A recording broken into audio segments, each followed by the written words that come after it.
سب سے پہلے آپ نے پوچھا کہ ادب کرنے والے کہاں تک پہنچ گئے. وہ تو تاریخ کی سچائیاں بتاتی ہیں. رسول پاک صلی اللہ تعالی علیہ وسلم نے کسی کو صدیق کے مقام پر پہنچایا، ادب نہیں پہنچایا بارگاہ مصطفیٰ کے. اور عمر ابن خطاب کو فاروق اعظم کے مقام پر پہنچایا، عثمان ابن عفان کو ذو النورین کے مقام پر پہنچایا. یہ ادب نے.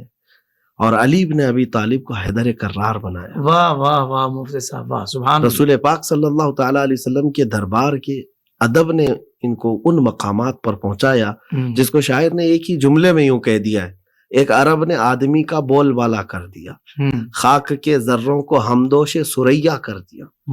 خود نہ تھے جو راہ پر اوروں کے ہادی بن گئے، کیا نظر تھی جس نے مردوں کو مسیحا کر دیا. واہ واہ واہ واہ.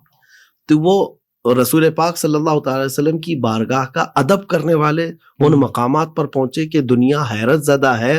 جس بلال حبشی کو مکہ کے لوگ رسیاں ڈال کر گلیوں میں کھینچا کرتے، انگاروں پر سلایا کرتے، گرم سل ان کی پیٹھ پر رکھی جاتی، یہ ساری ایذائیں دی جاتی، لیکن جب بلال حبشی رضی اللہ تعالیٰ عنہ ہجرت کر کے مدینے گئے اور مدینے سے 10,000 کی فوج کے ساتھ وہ رسول پاک صلی اللہ علیہ وسلم کے ساتھ مکہ میں داخل ہو رہے ہیں، اب شان کیا ہے؟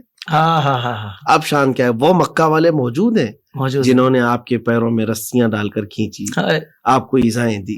لیکن آج وہی مکہ والے دیکھتے رہ گئے کہ اس بلال حبشی کو صرف آزادی کی زندگی نہیں، رسول رحمت صلی اللہ علیہ وسلم نے خانہ کعبہ کی چھت پر چڑھا دیا. واہ واہ واہ واہ سبحان. یہ بارگاہ مصطفیٰ کریم صلی اللہ علیہ وسلم کے ادب کرنے والے کہاں کہاں پہنچے.